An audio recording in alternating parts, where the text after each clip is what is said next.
My people of the Philippines and people of the world, hit the button below and you will be subscribing to the Boy Abunda Talk channel on YouTube.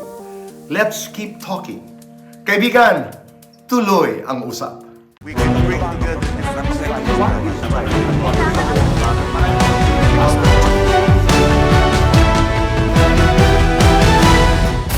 The Political Conversations with the Mayors, Part 1.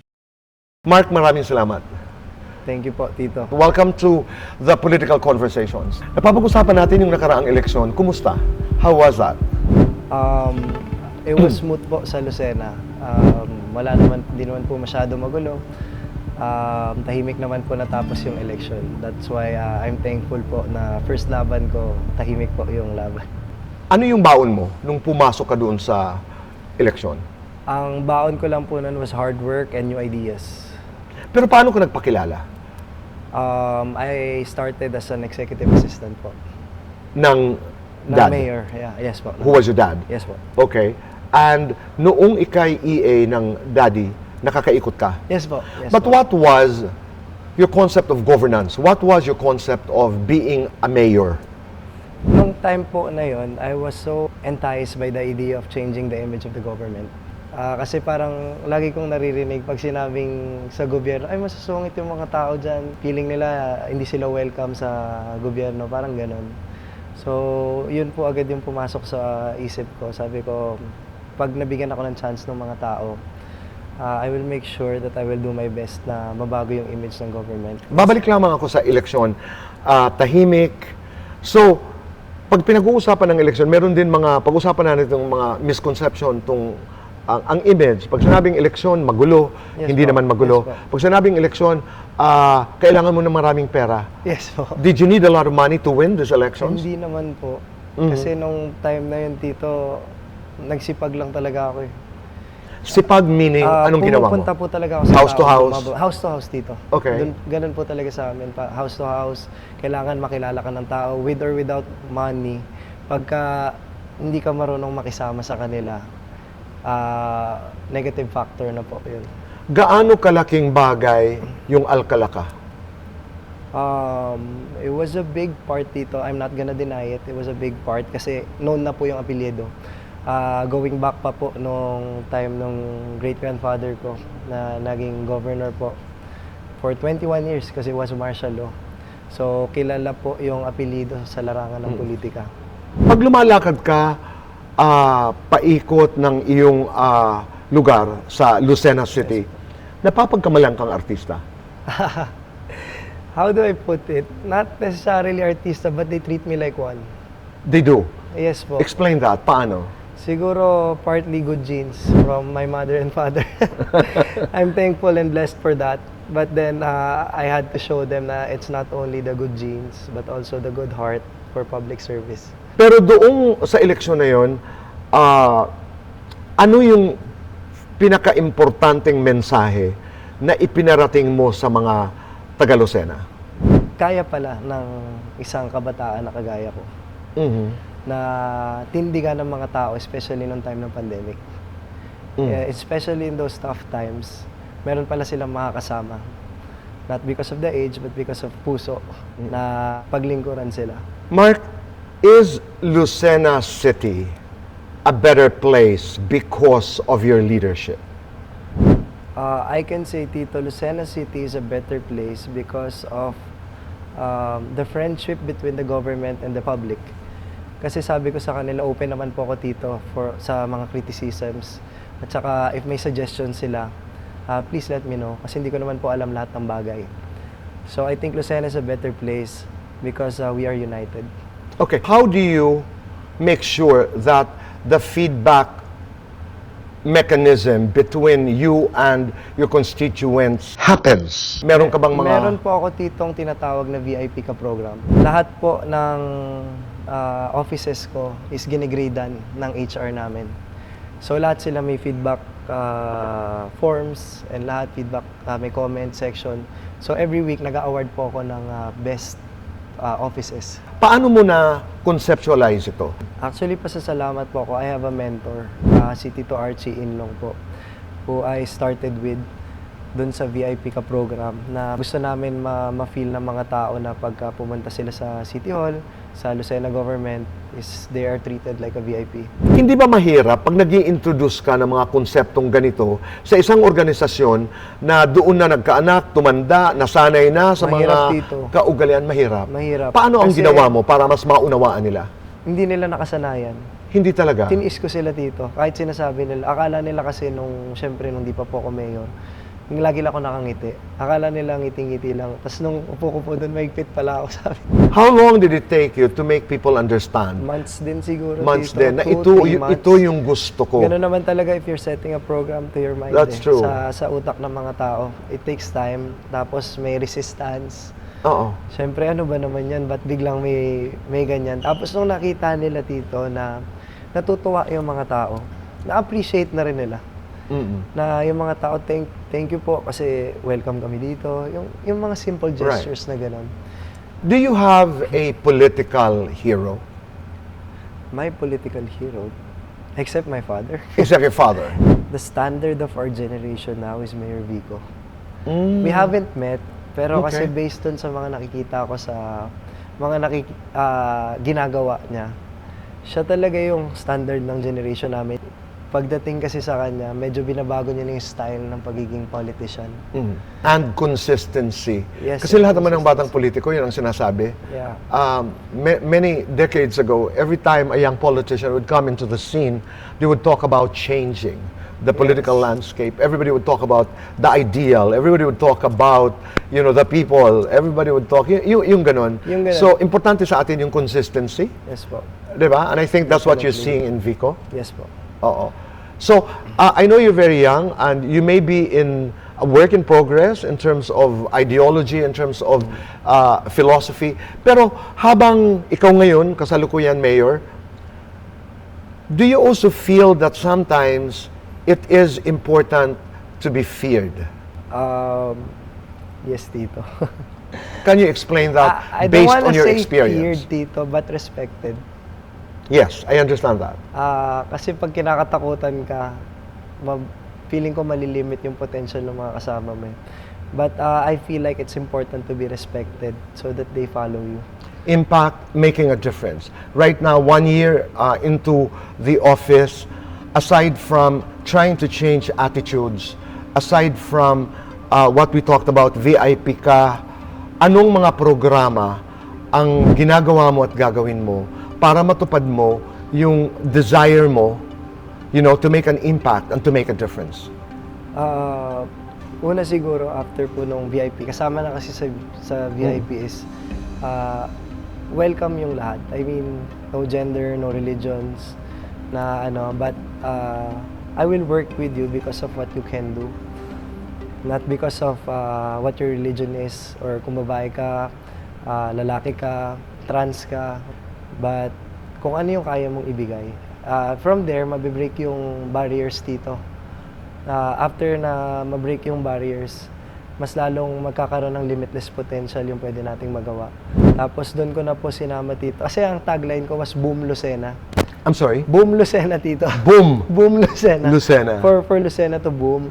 Kasi parang huli na sa development sa South ang Quezon Province. Pero marami naman kaming natural resources. Gusto ko po na ma-develop si Lucena para maraming Lucenahins will not go far away and just stay there to work. So how much development, how much infra projects are you doing now? And if you can be more specific in terms of Right the now, programs that Tito, you're doing. we are inviting investors. Yes. Kasi hindi po kaya ng budget ng Lucena na kami yung magpagawa. We can only do so much because our budget is focused on social services. So, ngayon po is ang currently napatapos na was SNR. It's not a big deal in Manila. No, it's an indicator. but It's a big deal for us sa province na may gano'n na. We have SM, Pacific Mall, and then may mga car companies, Toyota, Mitsubishi. So, nagsisimula na po sila Right. pumunta sa amin. So, nagkakaroon na po ng tiwala ang mga investors. Let's go to the other side of the spectrum. Kumusta yung, in terms of incidents, yung hunger, poverty, Hunger po, Tito, nagkaroon po kami ng programa recently. I think 80% na po yung nawala. Maraming malnourished po na bata sa amin before. So, nagkaroon po kami ng MAMA, Movement Against Malnutrition. Tinulungan naman po kami ng DOH. Tapos may cycle po siya at, if I'm not mistaken, until stage 5 naka-monitor sila. Okay. So, from there, nag-increase gradually. Kasi, sa tingin ko po malaking tulong yon to lessen also the burden of the parents. In terms of education, anong mga programa mo? When it comes to education, we have a school dito. May school naman kami that we constantly support. Also, the national supports, nagbibigay sila ng funding. Each year, ang ginagawa namin is we're just maintaining the quality of education there. Kasi yung DLL po namin is our school sa Lucena. College po siya. Na before you go there, meron ka dapat 85 and above na grade, tapos may entrance exam pa. Kasi limited po yung fund. We want our students to work hard for it.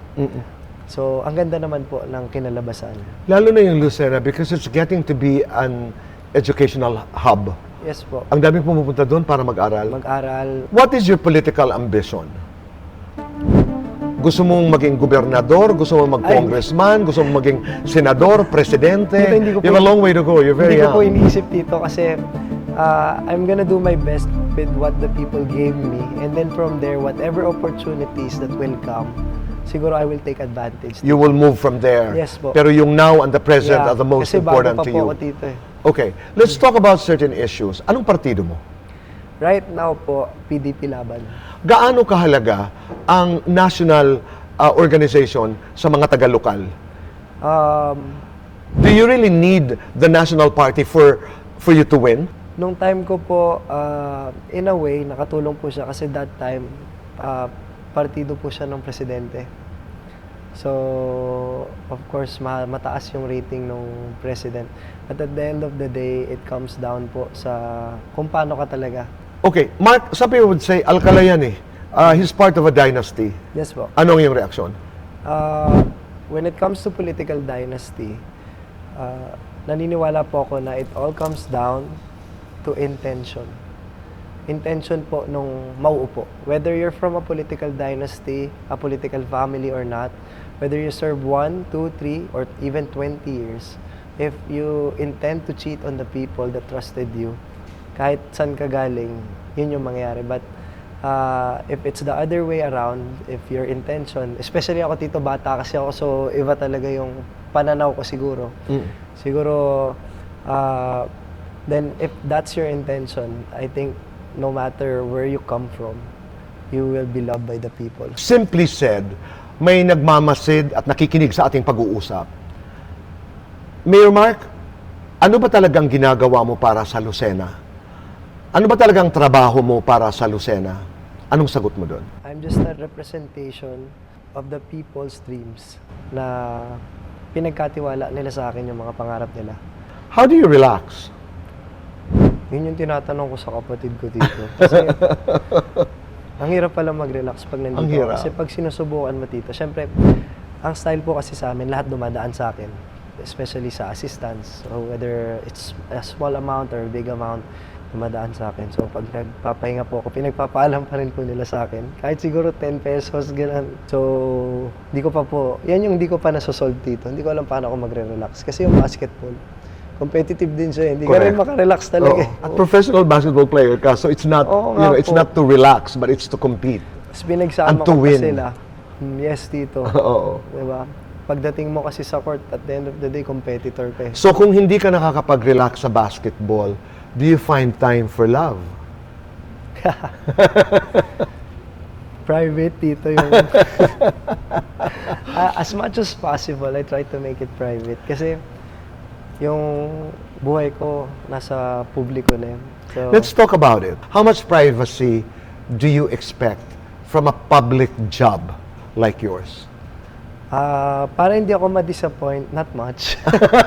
Dito, para hindi ako ma-disappoint, not much. I don't That's expect true. it too much. Oo. Kasi kahit saan ako pumunta anywhere in Lucena, andyan yung tao, kilala tayo ng tao. So, kahit saan ako pumunta, may lalapit. So, not much. Basta pag nasa bahay ako, nasa kwarto ko na, I try to separate myself from my work. Mark, huling katanungan. 50, 30 years from now, people will watch this conversation. And I would like to ask you, how do you want to be remembered? Dito actually naisip ko yan din. Sabi ko, minsan, how do I want to be remembered?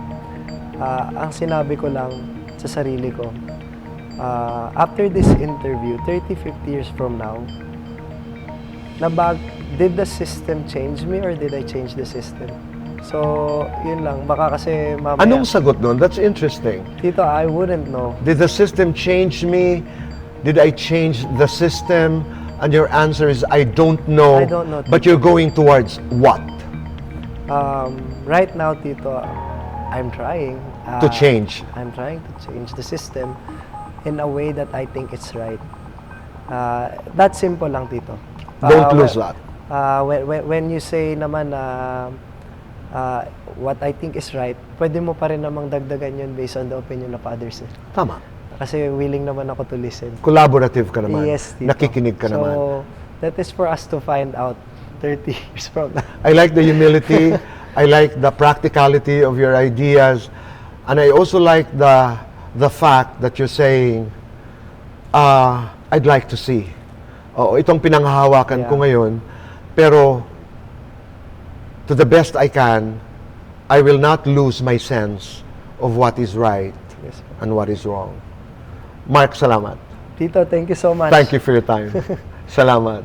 Presented by the Philippine Women's University and the Philippine Star with JC Organic Barley, Joybus, and Boiso of La Carmela de Boracay. Hi, people of the Philippines and people of the world. Hit the button below and you will be subscribing to the Boy Abunda Talk channel on YouTube. Let's keep talking. Kaibigan, tuloy ang usap.